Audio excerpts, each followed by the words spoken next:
Angelina Nadiak bercerita Secangkir Harapan, cerita inspiratif, penghangat hati, penguat iman. Aku si budak ransel. Aku terbangun jam 3 subuh dengan nafas pendek terengah, piyamaku basah. Aku berusaha duduk, meneguk air dingin dan mulai mengatur nafas. Mikir apaan sih sampai stres begini? Tadi sebelum tidur sudah baca firman dan doa. Kemudian seperti di bioskop, otak sibuk memutar film. Aku sebagai pemeran utama dengan judul Si Budak Ransel. Judul kok gak asik amat, pikirku. Aku menengok ke kiri dan ke kanan. Sepi. Penontonnya aku sendiri. Aku melihat diriku berjalan menyusuri pantai. Ombak kecil seakan berlari menghampiri kaki. Langit dipenuhi kemilau merah matahari. Indah sekali. Pantai yang ramai penuh canda tawa. Sepertinya semua bahagia kecuali aku, si pemeran utama. Di antara orang yang bahagia bermain bola, menikmati segelas mocktail sambil bergaya, aku berjalan lurus, menggendong ransel berat dan lusuh. Wajahku lelah, kurang healing, kurang skincarean. Kok bisa lusuhnya totalitas begitu ya? Aku mempertanyakan tampilanku. Waduh, kelusuhanku sukses membuatku tampak 10 tahun lebih tua. Nggak bener ini. Kasihan pasanganku yang masih tampil segar dan muda.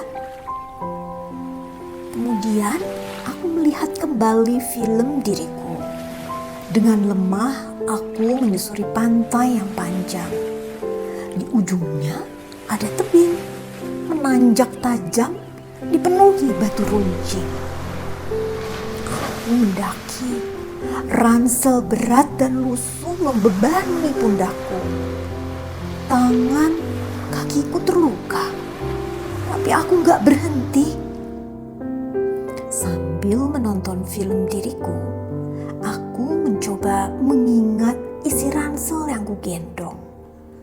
Ransel yang gak pernah ku lepas walau sesaat. Pasti isinya sangat berharga sampai dijaga sedemikian rupa, pikirku. Kemudian aku berhasil mengingatnya.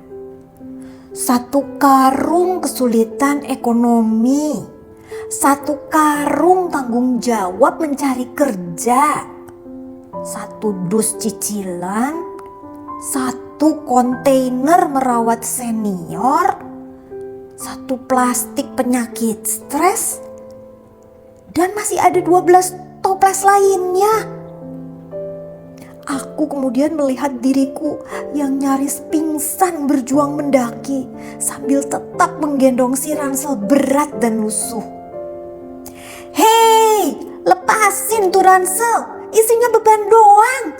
Harusnya kamu bisa tampil seger dan muda sesuai umur. Aku berteriak setengah putus asa, berharap diriku dalam film mendengarku. Pantas saja aku terbangun tengah malam, berkeringat, seakan ada batu besar menekan dada. Aku kemudian mengingat firman yang kudengar sebelum tidur. Ada ilustrasi sederhana yang pendeta berikan dan membuatku tertawa. Ada seorang opa, petani kelapa. Ia baru saja memanen hasil kelapanya. Ia meletakkan 10 buah kelapa di masing-masing bakul.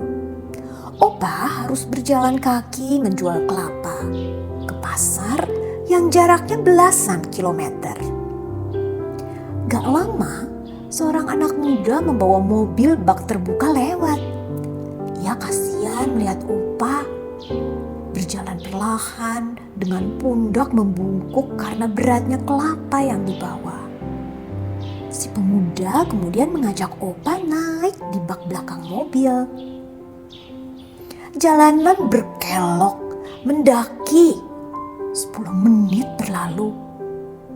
Terdengar suara duk, duk keras dari belakang mobil. Si pemuda melihat spion.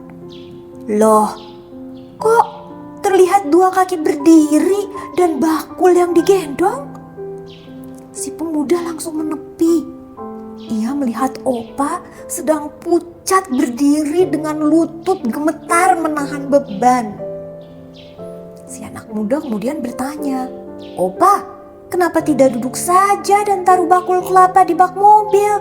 Jangan digendong terus, itu berat sekali dan perjalanan masih jauh, Opa. Opa kemudian menjawab, kalau Opa taruh bakul kelapa ini di bak mobil, kasihan mobilmu nak, keberatan, nanti rusak. Lebih baik Opa panggul saja. Si pemuda tertawa, menjelaskan perlahan. Opa akhirnya duduk tenang di samping bakulnya sampai tiba di pasar. Ironisnya, saat aku mendengar ilustrasi ini, aku tertawa. Padahal aku sepertinya lebih buruk dari Opa. Bila si pemuda adalah Tuhan yang hadir mendampingi perjalanan hidup, Ia siap memikul beban agar kita mampu melalui perjalanan berliku dengan lebih ringan. Seberapa mau kita mempercayakan Tuhan untuk membantu? Atau kepercayaan kita hanya sebatas ucapan, tapi hati dan otak kita terus sibuk mencari jalan, seakan Tuhan tak mampu beri solusi bila kita tak beri bantuan. Judul filmku harusnya bukan Si Budak Ransel. Aku gak perlu penampilan lelah, lusuh sampai terlihat 10 tahun lebih tua, terbangun subuh, berkeringat dan cemas. Harusnya ending filmku seperti Opa. Cukup dengan 2 kata, percaya dan berserah. Menyerahkan tas ransel berat dan lusuhku pada Tuhan, supaya lebih ringan langkahku melalui perjalanan panjang dan berliku di depanku. Seperti kata Alkitab, serahkanlah segala kekhawatiranmu kepadanya, sebab Ia yang memelihara kamu. Marilah kepadaku semua yang letih lesu dan berbeban berat. Aku akan memberi kelegaan kepadamu.